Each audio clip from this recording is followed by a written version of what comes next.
Hello all and welcome to the Virtual Arena. Today I'll be hosting John Goodall, the CEO at Landbay. We're going to be discussing buy-to-let mortgages, the lending ecosystem in a post and current corona world, and where lending is going to go in the future. But first of all, John, thank you so much for joining me here today. Can you give my viewers and I a brief introduction to yourself and Landbay?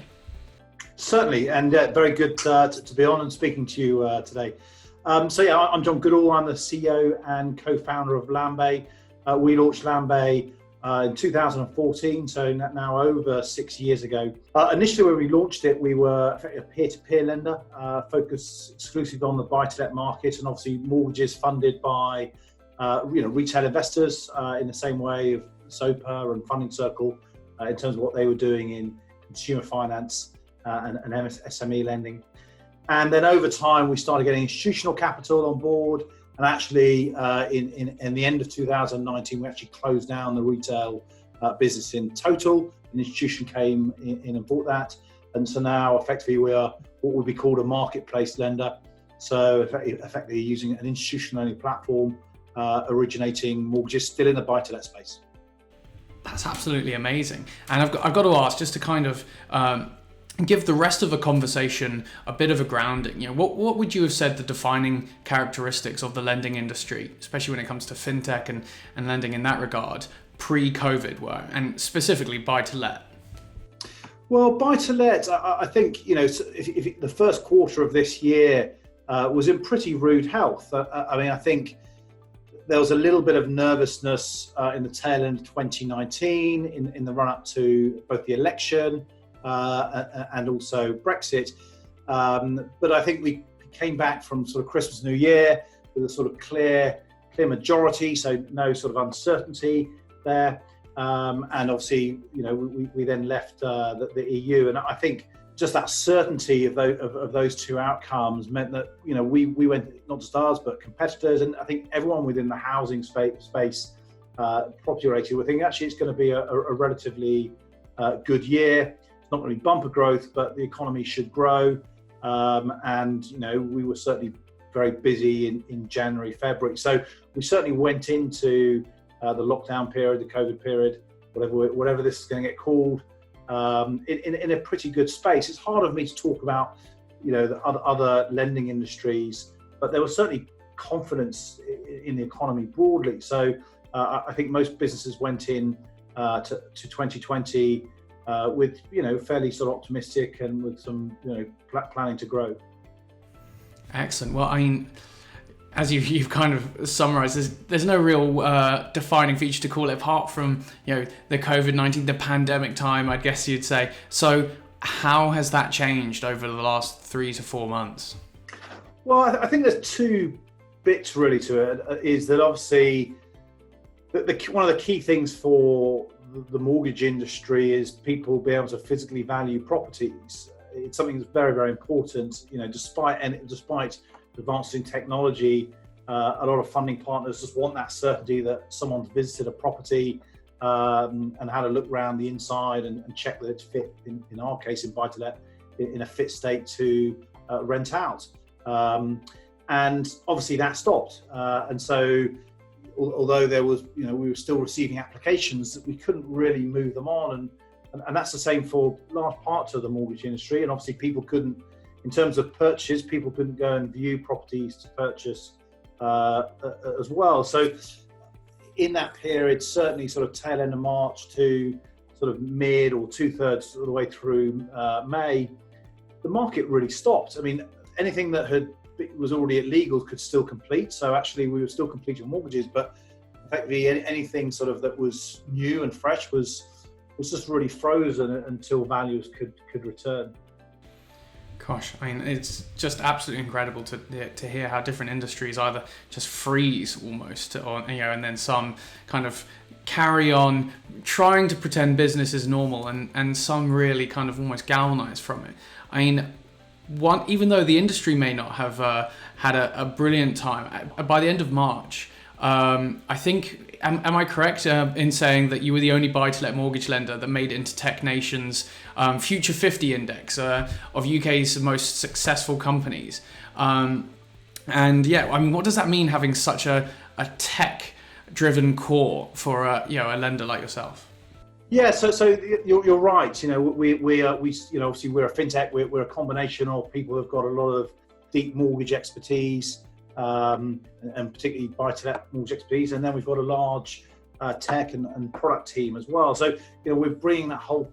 We're trying to digitize the whole process, use data more cleverly, and really speed up the process of and make it easier to get a buy-to-let mortgage. And more efficient as well. So, and that's still ongoing. We're still developing, we're still improving our platform. And again, it also brings in reporting to all our institutional funders and allocating loans to the right funders and that sort of thing. So, yes, you're right. It was very good to make the Tech Nation Future 50. Unfortunately, it sort of pretty much coincided with lockdown. So it's, I think of all the sort of cohorts, it probably is the one that got the least publicity out of it. And it's a shame because I think they historically have always run very good events. When you were one of the Future 50, you were obviously networking with other companies and other parties, whether it be government or whether it be other entities, and obviously. That's all had to sort of go online, which isn't quite as fun. It doesn't have the same vibe, does it? Over a glass of wine or two. Yeah. Well, apologies for that. It sounds bittersweet. But one positive, looking at the silver linings here, obviously being so tech-driven, what does that mean going forward? Even though the industry kind of stood still for a bit, going on now as things start to thaw, things start to open up again, that probably has got to put you in a better position, surely. Yeah, I think so. I mean, we had no problem with working from home. So that element of the lockdown, directly ourselves, very quickly, we all work from home, everything's in the cloud. So we could carry on as normal as well. And I think what we found in our market is when valuers were allowed to return to the market, to visit properties. So that was sort of second half of May. We ended up, things picked back up very quickly. And actually, while, as I mentioned before we went on air, we have just opened the office up today. Most people are still working from home, and actually that's found to be working fine. So we're in a pretty good space here. Say the market's picked up, and actually over that period we signed up another funding deal with a UK bank. So we got more capital deployed, and we did most of that process virtually. I mean, we had met them previously before lockdown as well. So we managed to sort of launch all that, while we were working from home, which was good as well.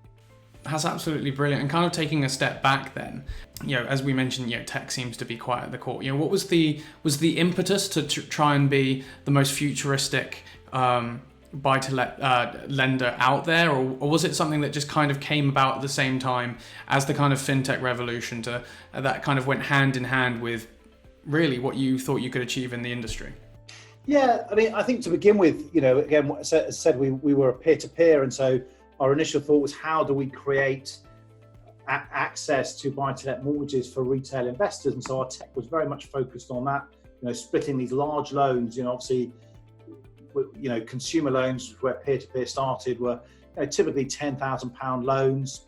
Our loan at size is around about $250,000 in terms of average. I mean, it's quite a big range from 75,000 or so up to seven figures. In a handful of cases as well. And then as we sort of transitioned, the tech sort of really focused on origination, but also underwriting, allocation of loans. And I think, for us, it's getting the balance right, because people in credit, people with capital money, i.e. big funds and banks that want to effectively use us, and they use us almost as a lending as a service. So they outsource their entire lending operation to us and provide the capital. They want to know that they don't want it too automated. So, they want to know that there's people here who know what they're doing, and there is a human element to that underwriting process, like the valuers visiting the properties, but also the obviously underwriters doing all the key checks as well. So the tech for us is utilising, automating the sort of easy stuff, the workflow, allocation of loans, but still, keeping a sensible manual, old school underwriting in place as well, because particularly in this current environment, as you can imagine, a lot of uncertainty.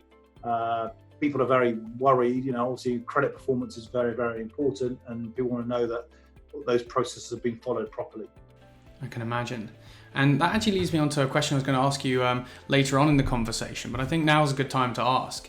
Actually looking at Landbay and your specialization in this industry, what is it specifically that you think Landbay brings to the ecosystem that makes, for instance, these large institutions or your customers look to you and say, this is the company that I need to look to?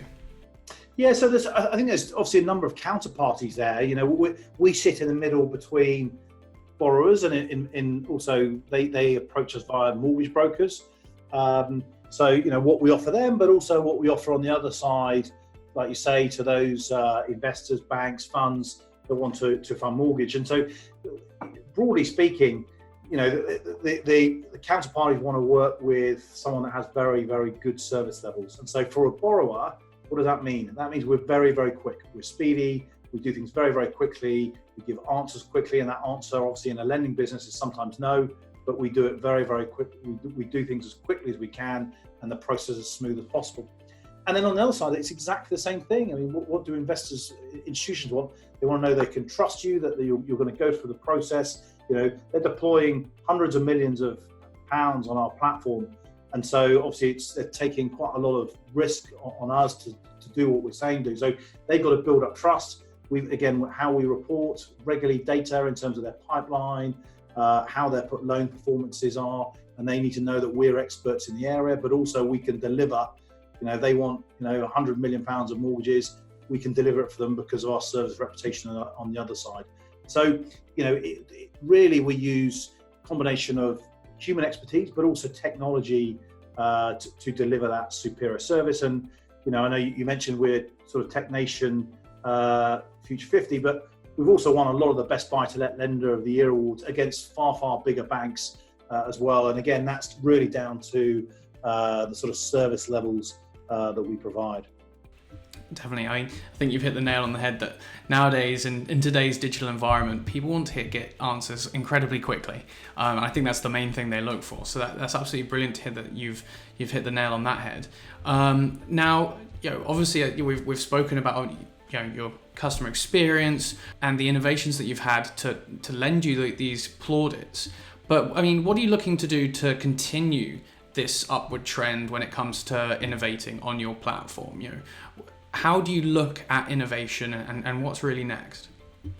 Well, there's some. I mean, I still think we're very much at the early stage of what we can do. You sort of look at, you speak to our, product and tech team. We've got at least 2-3 years of stuff that we've identified now that we can improve to speed up the process. Either that's from an internal point of view, speed up the underwriting process, or just offer additional sort of features to borrowers, brokers, or our investors and fund as well.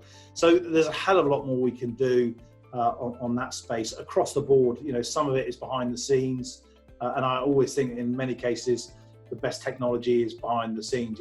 When you go on Amazon, and you find something very quickly, you buy it and you click it. Yes, the user interface is good, but actually all the clever stuff is in the background, and I think that's the way we look as well. It's all the pipes behind the scenes that make that process very smooth, and that's what we're trying to do. And we're still a very small part of the UK, buy-to-let mortgage market. This is a market that's roughly £250 billion in terms of outstanding mortgages. That's just the buy-to-let bit as well. So, and we're a tiny part of that. So, there's a huge amount of growth that we see over the next 4 or 5 years. Now, this is now coming almost anecdotally to me, but I live in London, and there's such huge demand for rental properties. Why has it taken the lending industry, for instance, but specifically the lending to, buy to let. Why has it taken so long to really kind of get these kind of digital fintech lending platforms like yourself, when there seems to be quite a high demand for this service?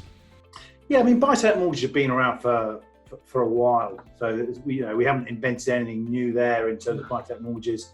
Certainly since the sort of mid-90s, they've existed, and they've been a growing part of the mortgage market, which again I think obviously reflects the nature of housing, particularly as not just the population grows, but there's increased migration in the economy. And when I mean that, I mean not just from overseas, but also within the UK, people moving jobs, moving areas, etc., more and more, and where renting is a simpler solution.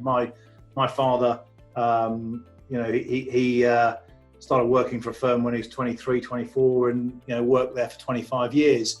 That was probably the norm of my father's generation. That sort of thing doesn't happen to the same degree, and so people move around a lot more, and so and that's increasingly becoming the case. What we don't know is how COVID has changed that in terms of working from home, et cetera, et cetera. But yeah, I think the mortgage market was a relatively slow to digitize and to sort of embrace technology. I think it's starting to. I mean, we're not the only ones who are innovating in the space. I like to think we're one of the leaders in that space, in that innovation wave. But it's catching up. Yeah, excellent. I mean, I guess that's got to put the impetus behind you to keep growing. So, I mean, kind of following on from that, we've talked about how you're going to look at innovation in the future, but what is next for Landbay?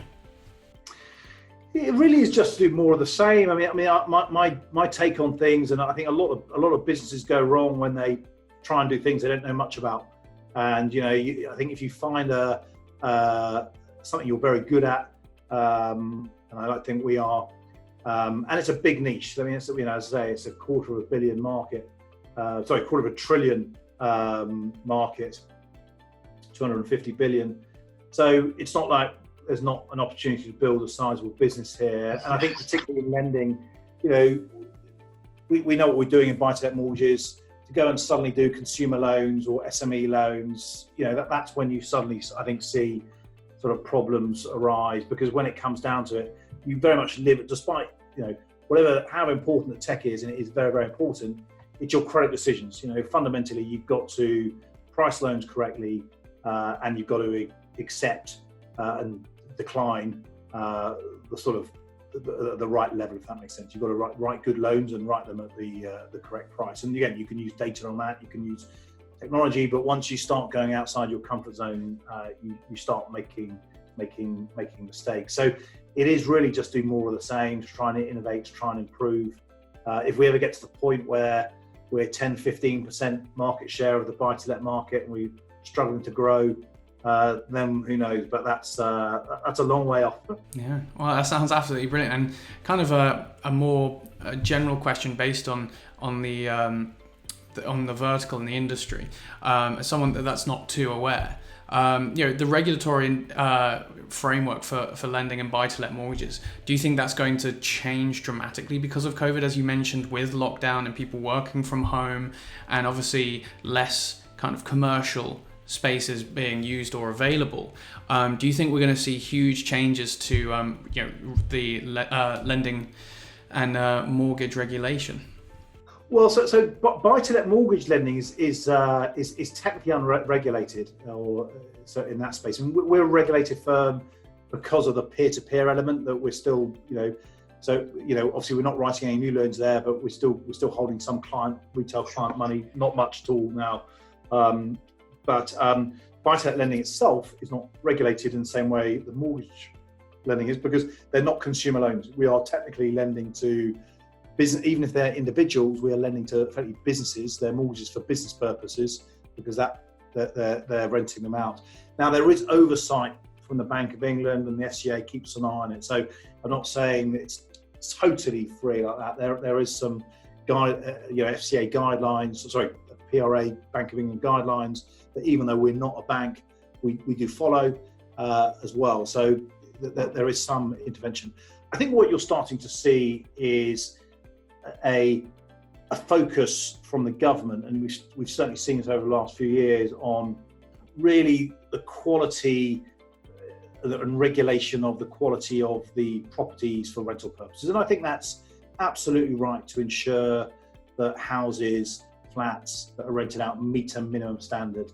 And whether that be around energy efficiency, whether it be around insulation, whether it be around just being levels of cleanliness, etc., that people aren't living in slums and places that aren't fit to live. So, and also that, you know, bedrooms are a certain size, so it's not, people aren't being squashed in and that sort of thing, and not as tenants have, you know, the appropriate rights, etc.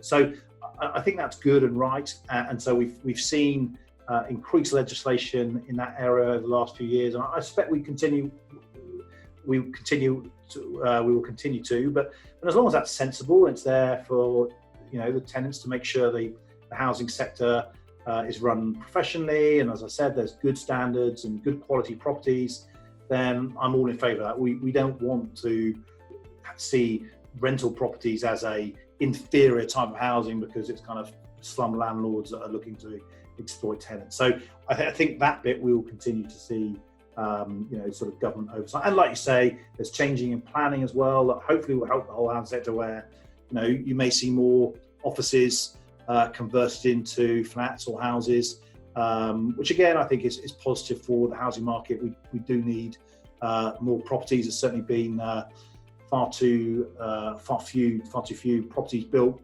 considering the population growth we've had over the last 15-20 years. Interesting. Well, I'm sorry to throw that kind of crystal ball type question on you, you know, especially in such an interesting environment. But thank you so much for your time. I think that's all we have time for. So to all our viewers, thank you very much for watching. And obviously you can check out more about Landbay over on their site, which we'll put in the link below. And of course, catch the rest of the Fintech Finance Virtual Arena series over at www.fintechf.com and of course, YouTube. So thank you very much, and I'll see you next time. Thank you very much. Cheers.